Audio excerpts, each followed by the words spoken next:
Hello friends, আমাদের বাড়িতে আমার দিদির বিয়ে ছিল। তারপর দিদির বিয়ে দেখে আমার মামার মেয়ে আর একটা আমার দিদির মেয়ে, ওদের ইচ্ছা হলো ওরাও বিয়ে করবে। তা ছোটোটাকে বললাম কি তুই মেয়ে সাজ, বললো না আমি মেয়ে সাজবো না, আমি ছেলেই সাজবো। তাই ও ছেলের টোপরটা ও নিয়েছিল আর মেয়ের টোপরটা আমার দিদির মেয়েকে পরিয়েছিল। তারপর দুজনে দেখো মালা বদল করছে। ওরা একাই মালা বদল করছিল, ওদের মনে কাউকেই লাগবে না। তারপর আমার মা গিয়ে ওদের মালা পরিয়ে দিল। মালা পরানোর পরে তারপরে দেখো এদিকে আমার জামাইবাবু পিছনে দাঁড়িয়ে আছে। তারপরে দুজনের মালা বদল করছে। এদিকে আমার মামার মেয়ে গিয়ে ওদেরকে আমার মালা ঠিক করে দিচ্ছে যে দে আমি তোদেরকে পরিয়ে দেবো। বলে না তোরা সরে যা, আমরা একাই করবো। তারপরে সবাই ওদেরকে জিজ্ঞেস করলে তোরা বিয়ে করবি, বললে হ্যাঁ। তারপর ওর মা গিয়ে বলছে দে মালাটা দে আমরা ঠিক করে দিই। ওরা বলছে না তুমি সরে যাও, আমরা একাই করে নেবো। দেখো মা বলছে দাঁড়া আমি করে দিচ্ছি, বলছে যাও না তুমি এখান থেকে। তারপরে আমার মামার মেয়ে গিয়ে ওদের আবার গাছছাড়া বেঁধে দিচ্ছিলো গামছা দিয়ে, তাও আবার।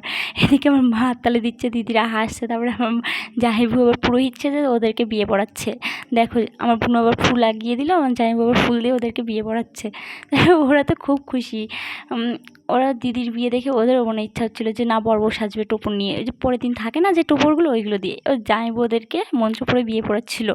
পুরো যেরকম পুরোহিতরা পড়ায় না মন্ত্র পড়ে, তেমনই। তারপরে আমার মা তারপরে বললো ওঠ এবার 7 পাকে ঘুরতে হবে। তারপরে টোপরটা খালি খুলে যাচ্ছিলো বারবার। তারপরে ওদেরকে এবার টোপরটা বললো কি নে, এবার দিদির মেয়ে নিয়ে দিদির ছেলের মাথায় পড়ালো। তারপর মা বললো দে ওরা বিয়ে করবে। তারপরে নিয়ে ওরা এবার 7 পাকে ঘুরছে।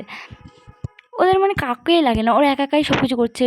7 পাকে ঘুরছে, তারপর মালা বদল করছে, ওরাই টোপর ফেলে দিচ্ছে, টোপর পড়ছে। দেখো দুজনে কি সুন্দর 7 পাকে ঘুরছে। তারপরে আবার গিয়ে ওইখানে দাঁড়িয়ে পড়েছে। তারপর মা গিয়ে বলছে বিয়ে তো হয়ে গেল, এবার টাকা দাও। তারপর বলছে টাকা নেই। তারপর বলছে টাকা দাও, বলছে নেই। তারপর বলছে দেবো না, আমি তো ছোটো, আমি টাকা কোথায় পাবো, এরকম করে বলছে। দেখো আমি বললাম টাকা দেবো, বলছে নেই। বলার স্টাইলটা দেখো, নেই টাকা নেই, এরকম করে বলছিল জানো না। তোমরা দেখো কি রকম করছে।